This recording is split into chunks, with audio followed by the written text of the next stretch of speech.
ओम शांति। आज मैं आपको एक ऐसा राज सुनाने वाला हूं जो किसी भी साधारण आत्मा को ब्रह्मा बाप समान कर्म योगी फरिश्ता बना सकता है। और यह राज बहुत बड़ा नहीं है, यह तो बूंद बूंद में छिपा है, लेकिन वही बूंदे आपके भाग्य का सूरज बना सकती हैं। यह वीडियो अभी अगर आपकी आंखों के सामने आया है तो यह संयोग नहीं है, यह है कॉल ऑफ टाइम।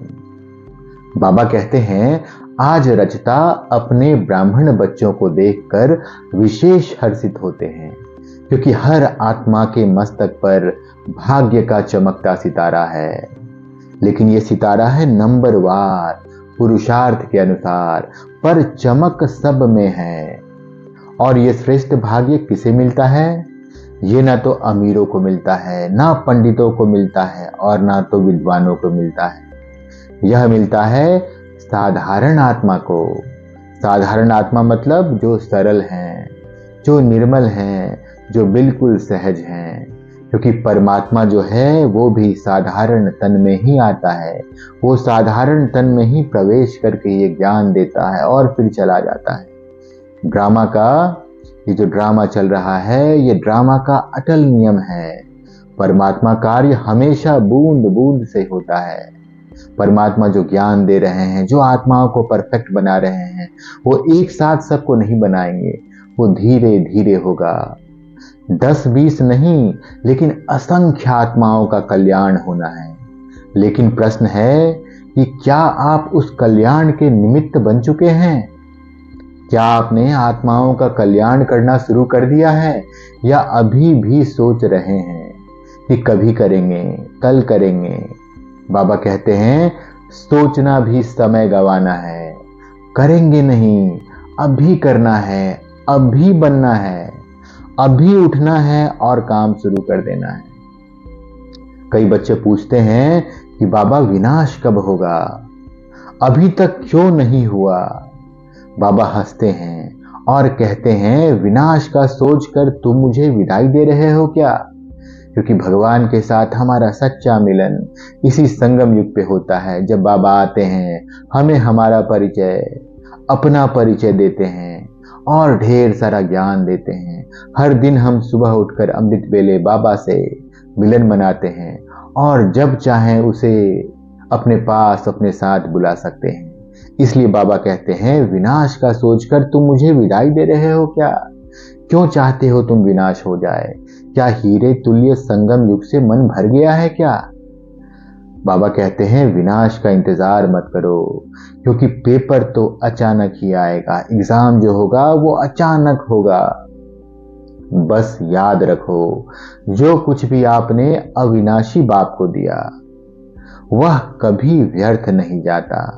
भगवान को आपने जो भी दिया वो कभी व्यर्थ नहीं जाएगा। यदि आज आपने तन मन धन सेवा में लगाया और मान लो कल विनाश हो भी गया, तो क्या पुरुषार्थ व्यर्थ गया? बिल्कुल नहीं, कभी नहीं। क्योंकि आपने दिया है बाप को, भगवान को, और बाप है अविनाशी।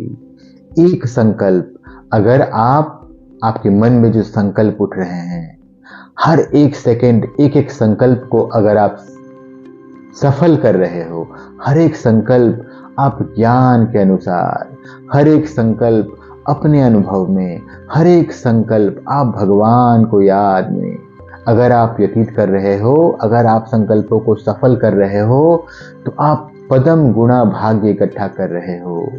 एक एक कदम में आप खजाना जमा कर रहे हो। आप समय को क्यों देख रहे हैं? आप तो मास्टर रचता हो, समय आपकी रचना है। इसलिए आप समय को मत देखो कि कब विनाश होगा, जब विनाश की फाइनल डेट आएगी तब मैं परफेक्ट बनूंगा। बिल्कुल नहीं। आपको एक एक संकल्प, एक एक सेकंड आपको सफल करना है। बाबा कहते हैं, बच्चों का एक खेल देखकर हंसी आती है। कौन सा खेल? खिलौनों का खेल, छोटी छोटी बातों का खेल, छोटी बोलचाल, छोटे पुराने संस्कार, देह अभिमान की आवाजें, किसी की सुनकर मन बिगाड़ लेना, वातावरण को भारी कर देना, ये सब आपको आपकी मंजिल से दूर करते हैं। अभी वो समय है जब आपको मंजिल के बिल्कुल करीब होना है और आप मंजिल से दूर हो रहे हैं। किसी ने कुछ कह दिया और आपने बात को पकड़कर अपने मन को भारी कर दिया, पूरे वातावरण को भारी कर दिया। बिल्कुल नहीं, अब वो समय है जब मंजिल के करीब आपको पहुंचना है। इसलिए बाबा के महावाक्य हैं, देखते हुए भी मत देखो, सुनते हुए भी मत सुनो। जो कुछ भी आपके आसपास चल रहा है वो आपको दिख रहा है, लेकिन देखते हुए भी मत देखो। खुदा भगवान की याद में सारा दिन रहो। आपका कार्य बहुत ऊंचा है। आज का पेपर बड़ा क्यों लगता है आपको? आज जो परिस्थितियां आपके सामने आती है वो आपको बड़ी क्यों लगती हैं? क्योंकि आप किसी आम यूनिवर्सिटी के नहीं, भगवान के यूनिवर्सिटी के स्टूडेंट हैं। आपका लक्ष्य बहुत बड़ा है, इसलिए परीक्षा भी कठिन होगी। पुरानी बातें निकलेंगी, पुराने संस्कार जागेंगे। देह के हिसाब किताब चुकतू होने हैं, कई जन्मों के हिसाब किताब हैं। एक एक हिसाब किताब चुकतू होगा तभी आप परफेक्ट बनेंगे। तो ये सब जो परिस्थितियां आ रही हैं, ये जो हिसाब किताब सामने आ रहा है, ये आपको भयभीत करने के लिए नहीं, ये आपको पास विथ ऑनर बनाने के लिए आ रहा है। इसीलिए बाबा कहते हैं, बाप के पास रहो और जो आपके काम का नहीं है उसे पास कर दो। सारा दिन महसूस करें कि भगवान आपके पास है और वह आपके मन में उठ रहे एक एक संकल्प को देख रहा है। इसीलिए वही संकल्प करें जो आप भगवान को अर्पित कर सके। हर एक संकल्प श्रेष्ठ संकल्प अगर होगा तो आपका एक एक सेकंड सफल हो रहा है, एक एक संकल्प सफल हो रहा है। और जो भी संकल्प ऐसे हो जो आपके काम के नहीं हो, जो भगवान के श्रीमत के अनुसार नहीं हो, उसको पास कर दो, उसको अपने मन में जगह मत दो। बाबा ने बताया, साक्षात्कार कब शुरू होगा? पूरी दुनिया को भगवान का साक्षात्कार कब होगा? क्या बाबा खुद चाबी खोलेंगे या आप निमित्त बनेंगे? भगवान आ चुका है, ये आप क्या चाहते हैं? भगवान स्वयं आए और सबको बताए, या फिर आपसे पूरी दुनिया को भासना हो? ये तो बिल्कुल भगवान जैसे हैं, शायद भगवान इनके अंदर आ चुका है। बाबा कहते हैं, ज्योति बिंदु का साक्षात्कार हर कोई समझ नहीं पाएगा। भगवान जो है वो तो निराकार है, वो देह कभी नहीं लेता। अगर वो निराकार है तो लोग उसको कैसे समझ पाएंगे? वो तो बिल्कुल पॉइंट ऑफ लाइट है, चमकता हुआ सितारा, ज्योतिर्बिंदु। लोग उसे समझ ही नहीं पाएंगे।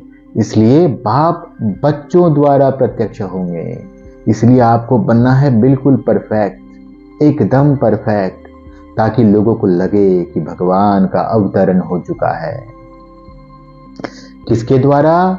उन बच्चों के द्वारा जो ब्रह्मा बाप समान बनते हैं, जो फरिश्ता स्थिति धारण करते हैं। तो आपको बनना है ब्रह्मा बाप के समान, तभी आपके अंदर से प्रत्यक्षता होगी। एक बुक है, ऐसे थे ब्रह्मा बाबा। उस बुक को अच्छे से पढ़ डालो ताकि मालूम पड़े कि ब्रह्मा बाबा कैसे थे। आपको बिल्कुल वैसा ही बनना है, परफेक्ट, 100% परफेक्ट। फरिश्ता बनना कठिन नहीं, अत्यंत सहज है। अगर आप फरिश्ता बनना चाहते हैं तो बिल्कुल सरलता से बन सकते हैं। बस आपको करना क्या है?